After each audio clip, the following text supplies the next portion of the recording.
Hello everyone, welcome to my channel. My name is Liz. I'm back again today with another unboxing. Today we have the Tarot in Wonderland by Barbara Moore, illustrated by Eugene Smith.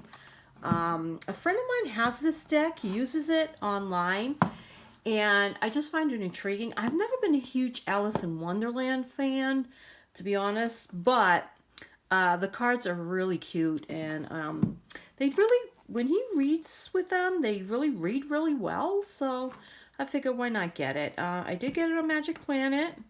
The regular price on it here, because it's a Llewellyn deck, is $29.99. It was not $29.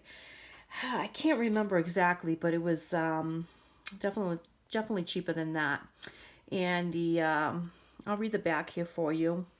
It's 78 cards, a 360-page full-color guidebook, which is kind of cool. It's a lot of pages, so I know I'm not going to read them all. All right, so a tarot experience, curious delights. I'm sorry, a tarot experience of curious delights. I didn't see the of right there.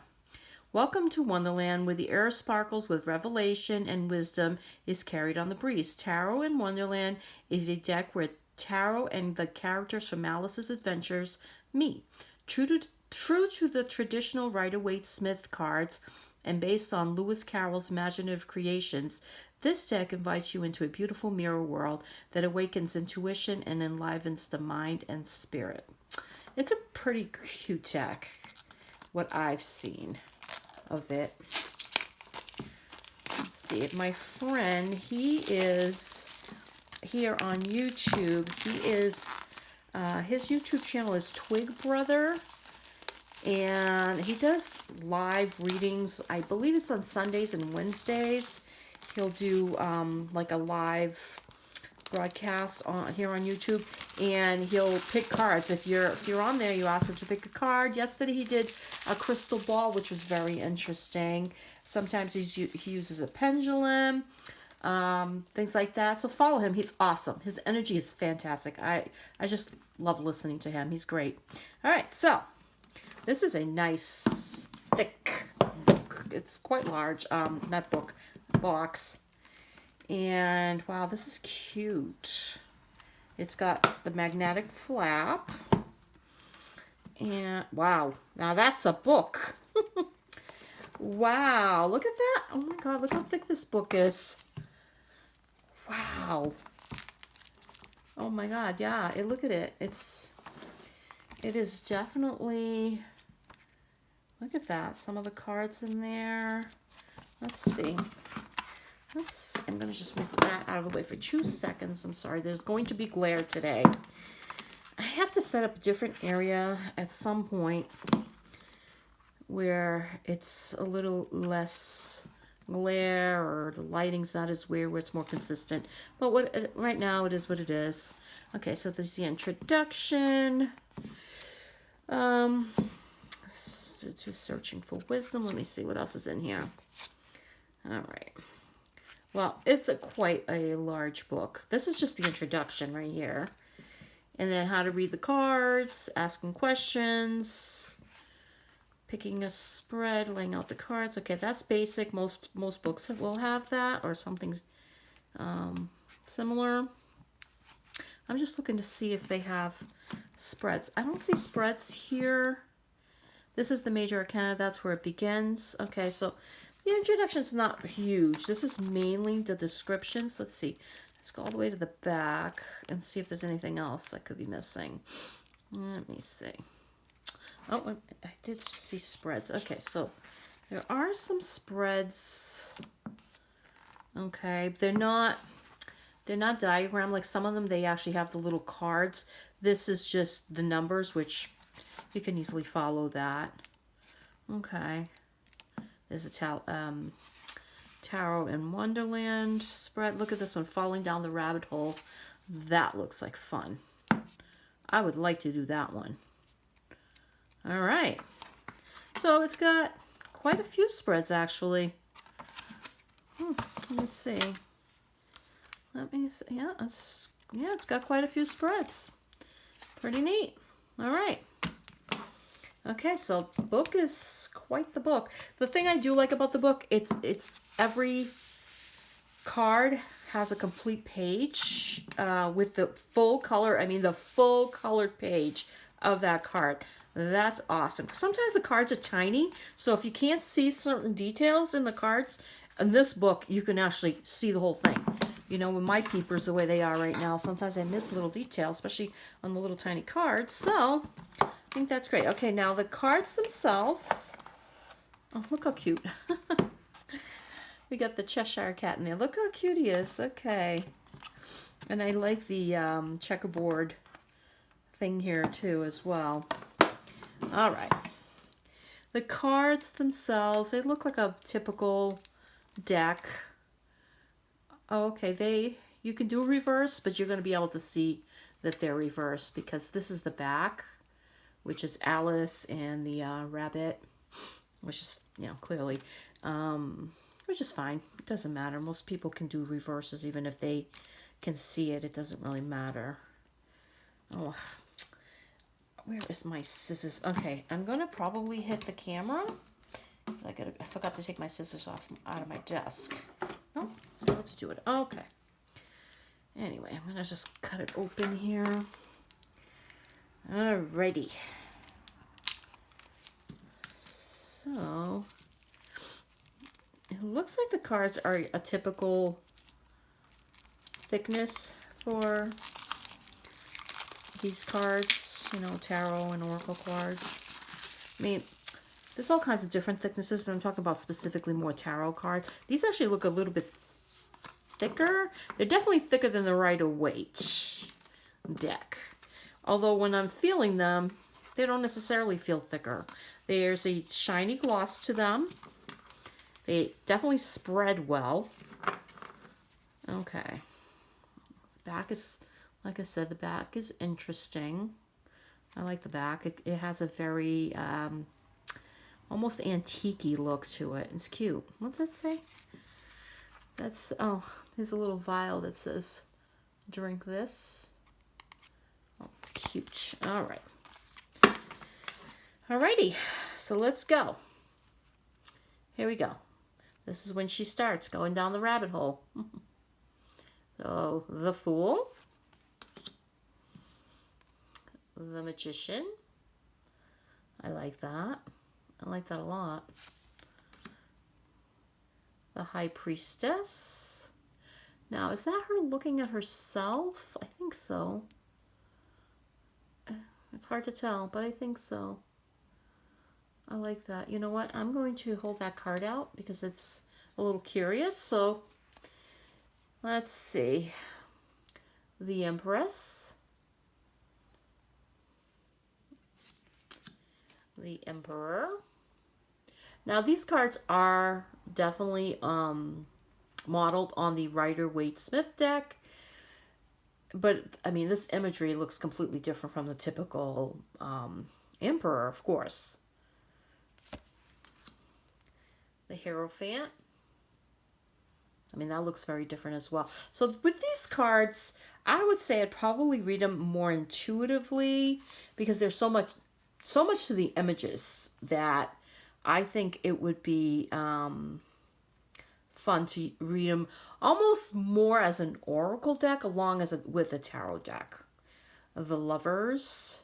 Now this would not be your typical Lovers image at all. So I don't know how I would read that one because honestly, if you look at the Queen there, she's like, you know, off with your head. Off with her head. Whatever she used to say. So the Chariot. Another image that doesn't correspond to me, in my mind, to the Chariot. So, which is fine. So these fun decks are fun too because it kind of opens your awareness to other ways of looking at the cards too, and opens your intuition. So you don't always have to have the Rider-Waite style. It's actually kind of cool sometimes to have something very different. Strength. I love it. The Hermit. Looks like she's saying goodbye. Looks kind of sad. Wheel of Fortune,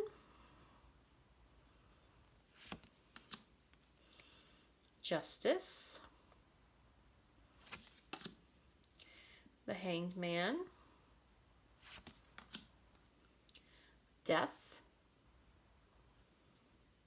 That's kind of a cool card there. Different. Temperance, the Devil. I find that one funny. I wonder why they would name that one the Devil. You know, I might hold that one back, and then I'll pick, depending on how long it takes to read a couple of the pages, I'll either do them both or pick one of them. The Tower. I like that as well. That's very cool. The Star. So this would be maybe Alice as a young woman, because it's definitely not a child there. The Moon. Now, I do not know the entire Alice in Wonderland story, so some of these characters I don't know who they are, if they're in the book or not. I'm assuming they are, or in the movies. You know, so forgive me if I don't know who they are, but like I said, I'm not super familiar with it. I know the story, I just never been too drawn to it, but watching my friend use the cards, I just thought they were real fun. Okay, the Sun. Judgment. I love the bunny as the angel there. The World. This was pretty cool. I like that. Okay. Ace of Wands. Two of Wands. Three of Wands. Four of Wands. That's adorable. Five of Wands. This one's great. I love this one. Six of Wands. Seven of Wands. Eight of Wands. Nine of Wands. 10 of Wands. Look how cute he is, carrying his little, his sticks and his little, what is that, food? Yeah, that's fruit. And his little wheelbarrow there. How cute. Okay. Page of Wands. Oh, he's cute. Knight of Wands. Queen of Wands. King of Wands. Now, I just want to check. Okay, so that's the Queen. Queen of Hearts is also the Queen of Wands. I wonder if she's going to be the Queen in all of them. It would make sense. Okay. Ace of Cups. Two of Cups. Three of Cups. Four of Cups. That's kind of funny. Oh, he looks sad. Five of Cups. I'm going to pull that one back too. Six of Cups. Seven of Cups. Eight of Cups. Nine of Cups. 10 of Cups. Oh, that one's cute. I like that. Page of Cups. So Alice is the Page of Cups in this one. Knight of Cups. Queen of Cups. So it's a different queen. Is there a different queen in the story? I'm curious. You know, let's hold her back and see. Because like I said, I really don't know. So King of Cups. Ace of Swords. Two of Swords. Three of Swords. Oh, I like that. It's kind of funny. Cake. Yum. Four of Swords. Five of Swords. Six of Swords, Seven of Swords, Eight of Swords, I like that one, Nine of Swords, Ten of Swords, Page of Swords, Knight of Swords, Queen of Swords, King of Swords. Okay. Ace of Pentacles, Two of Pentacles, Three of Pentacles, Four of Pentacles, Five of Pentacles, Six of Pentacles, Seven of Pentacles, Eight of Pentacles, Nine of Pentacles, Ten of Pentacles. I like that one a lot. I like them all. They're actually pretty cool. Page of Pentacles, Knight of Pentacles, Queen of Pentacles. Oh, that's funny. I love that. I love that she's knitting over here. That's hilarious. Okay, that is funny. I love it. And King of Pentacles, which would be the Mad Hatter, as the King of Pentacles. Okay. So it's pretty neat deck, honestly. The artwork's beautiful. I like that there's no borders around the cards, so you can see more. I love that in the book, if you really want to get even more detail, you can. But honestly, you can see these cards quite well. They're very, very detailed. But they're not so small that you can't see what's going on, you know. All right. Let me see. Who am I going to pick out first? I'm going to do the High Priestess. That one's very intriguing to me, because it just looks so different. I mean, it's supposed to mean mystery, so I mean, there's the two columns here, but these look like chess pieces, which they are. There's the curtain with the pomegranate. I'm just curious if that's her as an adult. Let me see. Major Arcana, the Fool. All right, so the Major Arcana has 3 pages. It looks like 3 pages of writing dedicated to each card. Let's see. The High Priestess. Okay. Let's see if I can do this. Well, you know what? I don't even need to do that because the picture is here in the book. Let's see if I can read it without having to pull it up close to me. At least the writing is decent in this book, as opposed to some of them. One of them that I did, was it yesterday? I can't remember if it's yesterday or the day before, where the writing was so small. I'm like, wow. I have decent eyes, but when it gets that small, even I have a hard time. All right. The High Priestess, through the looking glass.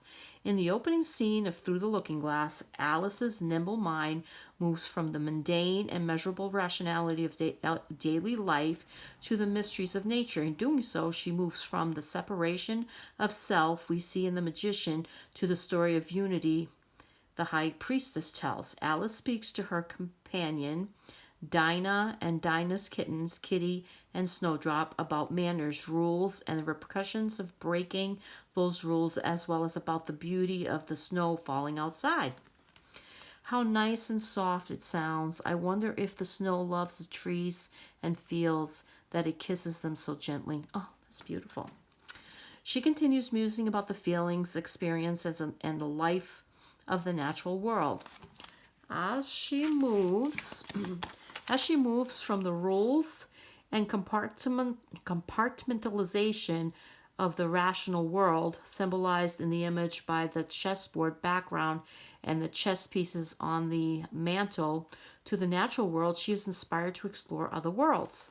Much like a shamanic journey to the upper world, the mirror over the fireplace separating Alice from the looking glass world turns into a sort of mist. Let me grab the card so we can see that.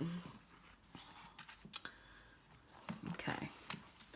Into a sort of mist. Okay. Let me see. I'm going to hold that up now because now we don't have the book. So, much like the shamanic journey to the upper world, the mirror above the fireplace separating Alice from the looking glass turns into a sort of mist that she declares that it'll be easy enough to get through. The idea of moving from one world to another is highlighted by the pomegranates on the curtains. They also allude to the costs associated with such a journey, something it seems Alice has not really taken into account.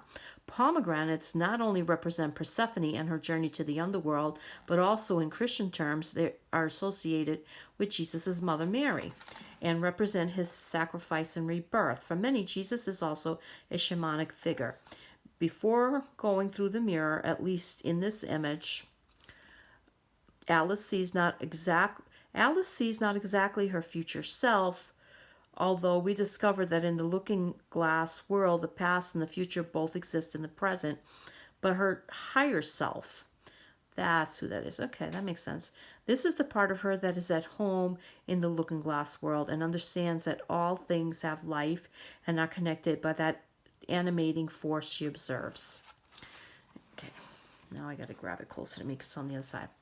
The pictures on the wall next to the fire seem to be alive, and the very clock had not got the oh my god, I can't read this. The pictures on the wall next to the fire seemed to be all alive, and the very clock had got the face of a little old man and grinned at her. Is there a picture next to the wall? Am I missing something? That must just be part of the story, but it's not here in the card, so I don't know why it's added if it's not in the card, but okay. Alice finds that she is able to interact with the beings in the looking glass world. She can move things, and her actions have consequences. She moves the queen and causes the king to write words of her choosing. Yet she is invisible, unable to be seen or heard by the others in the room. Going through the mirror is just the first step in her initiation.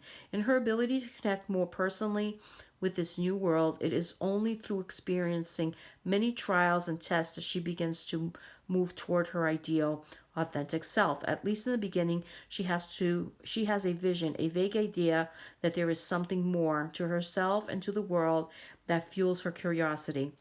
Perhaps it is a good thing that she didn't fully understand the meaning of the pomegranates and the sacrifices that would be required of her. All right, down the rabbit hole. Okay, so I do think that that's part of... Oh, you know what? Down the rabbit hole, I think that is the divination part of the card. Hold on, I'm looking through the book now, and I'm just going to check, because instead of what this card means or anything like that, I think it just says down the rabbit hole. That's still... Okay. Down each... Well, you know what? It's more than one page for each card. It's like 2 or 3. Let's see, 2 for this card, 6 of Wands. Okay, so yeah, it's a pretty involved book. All right, so down the rabbit hole. In a reading, the idea of not knowing what lies ahead is an important part of the card's message. The High Priestess marks the moment of realizing that there is something more, something beyond rational understanding and separation. The desire to connect to the unseen world grows. Entering these worlds yields greater rewards, but doesn't come cheaply. Initiation is the beginning of transformation, and transformation requires a sacrifice of self. Whatever you've known about yourself and the world will be turned on its head, and you will be forever changed.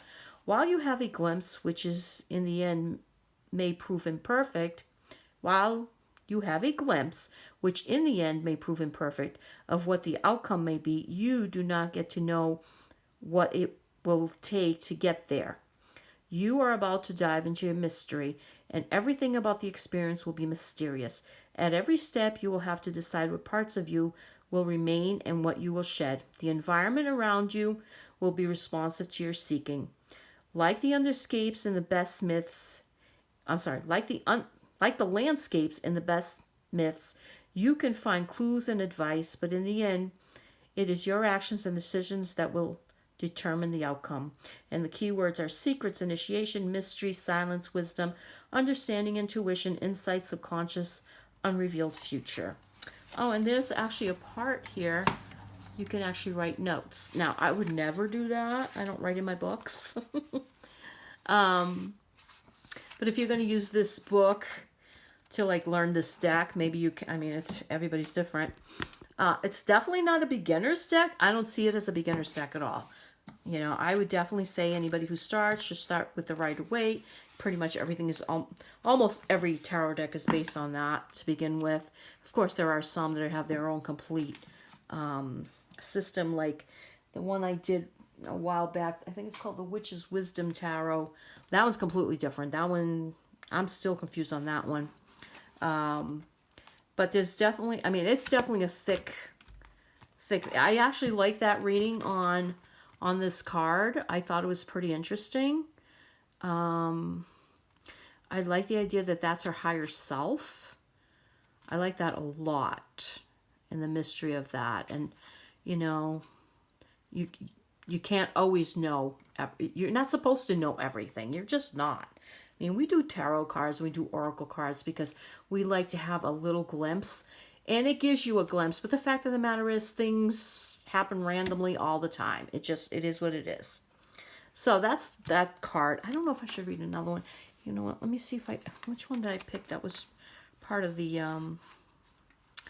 Major Arcana. I'm sorry, Minor Arcana. Let me see what the Queen of Cups has to say.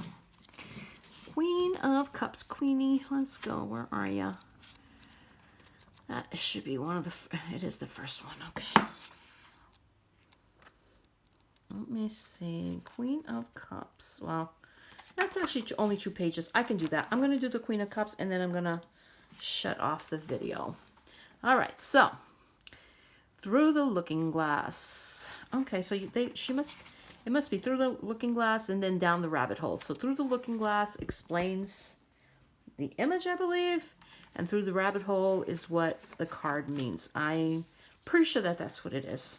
We'll go with that. Okay.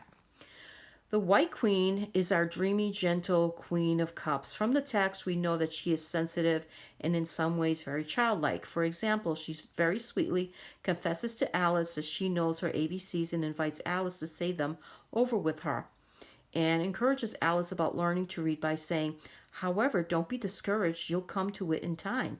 Even the cranky Red Queen is gentle with the White Queen, making excuses for her. She means well, but she can't help saying foolish things as a general rule.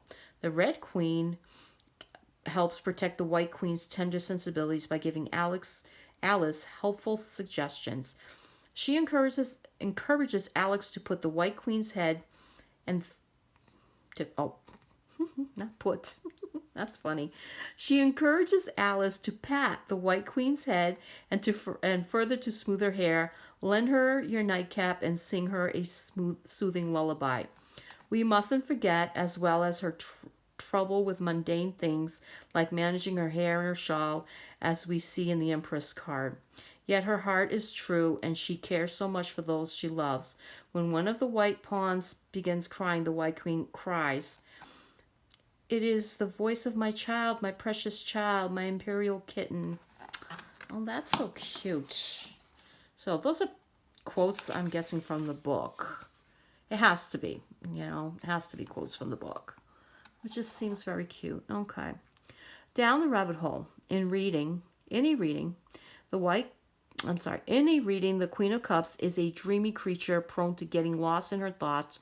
She is more focused on the internal world than the external. Water symbolizes many things, one being the soul, and another is emotions. The Queen of Cups holds water in an elaborate chalice and gazes at it lovingly, showing her respect for the interest in things of the heart. She is gentle, quiet, and often seems surprised at the world around her. She values relationships and disdains conflict. She isn't all light and love, though, and can be overly sensitive, needy, and even emotionally manipulative. Most often, though, she returns kindness for kindness. So if you want her support, do her a good turn. Be sincere, though, because although all queens are intuitive, she is particularly gifted and will know if she's being played. Don't let her absent-mindedness fool you. She is more perceptive than she lets on. Keywords: ally, confidant, helper, authority, accomplished, introverted, intuitive, insightful, psychic, kind, sensitive, needy. And of course, there are her, if she's upside down, she would be manipulative and moody and things like that. But that's not on here, which is fine. It's not a big deal. Once you learn the cards, you get an idea with some of them upside down. I have the hardest time with the court cards, honestly, and I'm not the only one. Most people who read tarot have a heck of a time with the court cards. But once you one trick that I have for court cards with knowing who they are and their attributes as far as people goes is I connect them to people I know and their particular personality traits.